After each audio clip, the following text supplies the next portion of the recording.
गिरफ्तारी के खिलाफ केजरीवाल की याचिका पर सुप्रीम कोर्ट आज करेगा फैसला। कोर्ट ने 17 मई को सुरक्षित रख दिया था आदेश। दिल्ली के मुख्यमंत्री अरविंद केजरीवाल की गिरफ्तारी को चुनौती देने वाली याचिका पर सुप्रीम कोर्ट आज यानी कि शुक्रवार को अपना फैसला सुनाएगा। याचिका में दिल्ली की कथित आबकारी नीति घोटाले से जुड़े धन शोधन मामले में प्रवर्तन निदेशालय की ओर से उनकी गिरफ्तारी को चुनौती दी गई। शीर्ष कोर्ट की वेबसाइट पर अपलोड की गई 12 जुलाई की सूची के मुताबिक न्यायमूर्ति संजीव खन्ना की अध्यक्षता वाली पीठ आज फैसला सुनाएगी। पीठ ने 17 मई को केजरीवाल की याचिका पर अपना फैसला सुरक्षित रखा था। पीठ में न्यायमूर्ति दीपांकर दत्ता भी शामिल हैं। किस मामले में फैसला सामने आएगा, बता दें आपको कि शीर्ष अदालत ने 15 अप्रैल को धन शोधन मामले में केजरीवाल की गिरफ्तारी को चुनौती देने वाली उनकी याचिका पर ईडी से जवाब मांगा था। दूसरा, आम आदमी पार्टी के संयोजक ने दिल्ली हाई कोर्ट के 9 अप्रैल के आदेश को शीर्ष अदालत में चुनौती दी थी। हाथरस भगदड़ की जांच वाली याचिका पर सुप्रीम कोर्ट में आज होगी सुनवाई। 121 लोगों की हुई थी मौत। हाथरस भगदड़ की जांच के लिए सुप्रीम कोर्ट ने सेवानिवृत्त जज की अध्यक्षता में 5 सदस्यीय विशेषज्ञ समिति की मांग वाली याचिका पर सुप्रीम कोर्ट शुक्रवार को सुनवाई करेगा।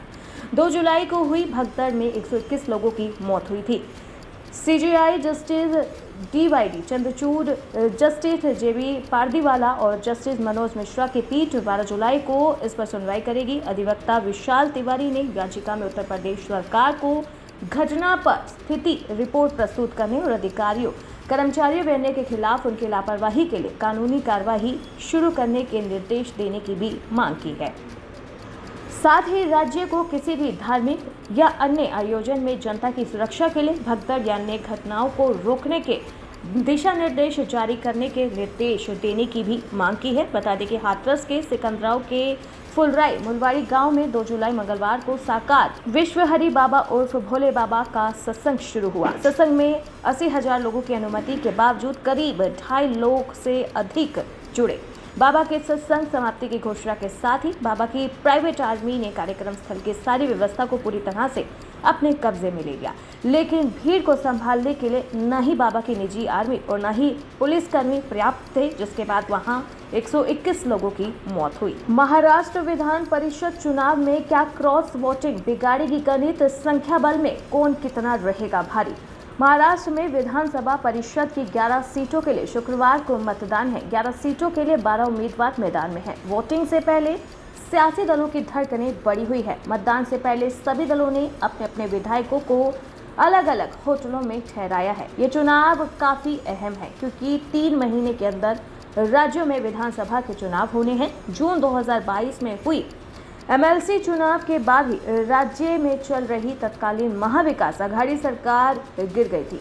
इसकी शुरुआत चुनाव में क्रॉस वोटिंग के जरिए हुई थी। इन चुनावों की अहमियत इसी से समझी जा सकती है। चुनाव आयोग ने महाराष्ट्र विधान परिषद चुनाव की अधिसूचना 25 जून को जारी कर दी थी। 2 जुलाई तक तमाम उम्मीदवारों ने नामांकन पत्र दाखिल किए। 3 जुलाई को नामांकन की जांच हुई। नामांकन पत्र वापस लेने की अंतिम तिथि 5 जुलाई रही। विधान परिषद चुनाव के लिए मतदान 12 जुलाई को सुबह 9 बजे से शाम 4 बजे तक है। मतों की गिनती 12 जुलाई को ही शाम 5 बजे होगी। चुनाव आयोग के अनुसार चुनाव की प्रक्रिया 16 जुलाई से पहले पूरी कर ली जाएगी।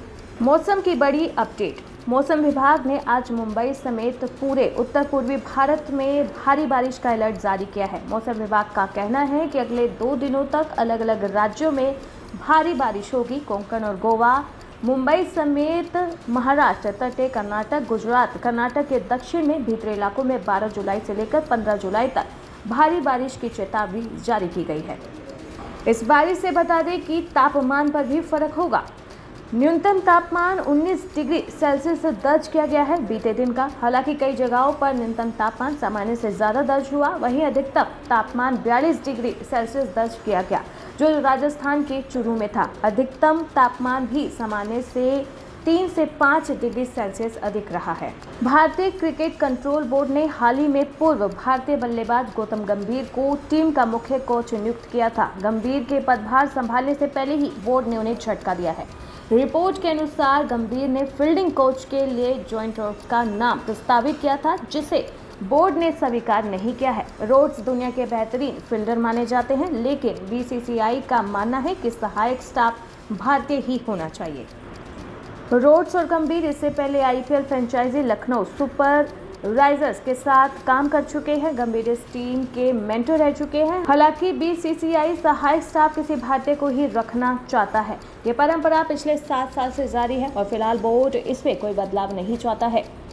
एक रिपोर्ट के मुताबिक बीसीसीआई सहायक स्टाफ के लिए किसी विदेशी को नहीं लेने की नीति पर ही चलना चाहता है। राहुल द्रविड़ का कार्यकाल खत्म होने के साथ ही सहायक स्टाफ की सेवाएं भी समाप्त हो गई है। इनमें बल्लेबाजी कोच विक्रम राठौर, गेंदबाजी कोच पारस और फील्डिंग कोच टी दिलीप शामिल हैं। इन सभी का कार्यकाल T20 विश्व कप फाइनल के बाद खत्म हो गया। आज अनंत अंबानी की दुल्हनिया बनेगी राधिका मर्चेंट। शाही शादी का हर इंतजाम है बेहद खास। अनंत अंबानी और राधिका मर्चेंट की शादी की शुभ घड़ी आ गई है। आज 12 जुलाई शुक्रवार को दोनों 7 फेरे लेने वाले हैं। देश दुनिया की चर्चित हस्तियां इस शाही शादी में शामिल हो रही है। हर इंतजाम को बेहद खास रखा गया है। अनंत राधिका की शादी से पहले सोशल मीडिया पर प्री वेडिंग की तस्वीरें छाई हुई हैं। फोटोज में दोनों की जोड़ी कमाल लग रही है। इस जोड़ी की आंखों में एक दूसरे के लिए प्यार साफ झलक रहा है।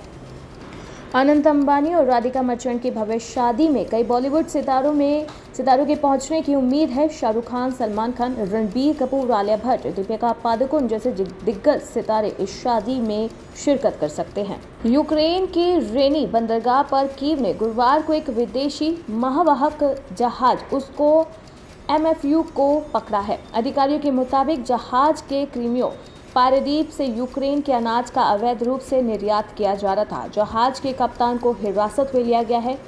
रूस यूक्रेन युद्ध के बाद साल 2022 से यूक्रेन ने मॉस्को पर उसके क्षेत्र के कृषि भूमि से अवैध रूप से अनाज की कटाई करने और दूसरे देशों में भेजने का आरोप लगाया है।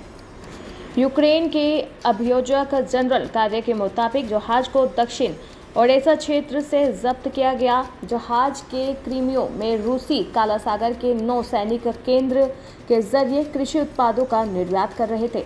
यूक्रेन की सुरक्षा सेवा ने बताया कि जहाज के कप्तान को यूक्रेन के कब्जे वाले क्षेत्र में प्रवेश करने पर हिरासत में लिया गया है। कप्तान की पहचान दक्षिण काकेश के एक पूर्व सोवियत देश अजरबैजान के नागरिक के रूप में की गई है। SUB ने कहा कि कैप्टन पर लगे आरोप में 5 साल तक की सजा हो सकती है। अधिकारियों ने भी ये दावा किया है कि जहाज में ले जाया जा रहा अनाज दक्षिण यूक्रेन से लूटा गया था। कल की मूवी की एक बार फिर से थम गई है रफ्तार। कल की मूवी 2898 AD ने बॉक्स ऑफिस पर अब तक का अच्छा कारोबार किया। दर्शक की ओर से इस फिल्म को लगातार सराहा भी जा रहा था और 500 करोड़ का आंकड़ा भी ये मूवी पार कर चुकी थी, लेकिन बीते दिन कमाई में काफ़ी धीमी हो चुकी है ये मूवी। माना जा रहा है कि तीसरे सप्ताह में फिल्म के कलेक्शन में एक बार फिर से उछाल दर्ज किया जा सकता है, लेकिन इस सप्ताह को शुरू होने में भी अभी 2 दिन है, वीकेंड है और वीकेंड में हो सकता है ये मूवी फिर से अपनी पहली वाली रफ्तार में आए। जिस तरीके से 2 हफ्ते से सिनेमाघरों में अच्छी चल रही थी, लेकिन यहाँ पर जो बुधवार की कमाई सामने आ रही है वो बेहद कम दिख रही है। लेकिन इसी के साथ हम बात करें मुंजा और किल की, तो वो अभी भी कमाई में बेहद पीछे दिख रही है। कल की उनसे आगे है, लेकिन रफ्तार धीमी है। लेकिन इस वीकेंड से अब मेकर्स को यहाँ पर आशा है कि शायद वीकेंड पर ये मूवी अपनी पिछली रफ्तार पर लौट जाए।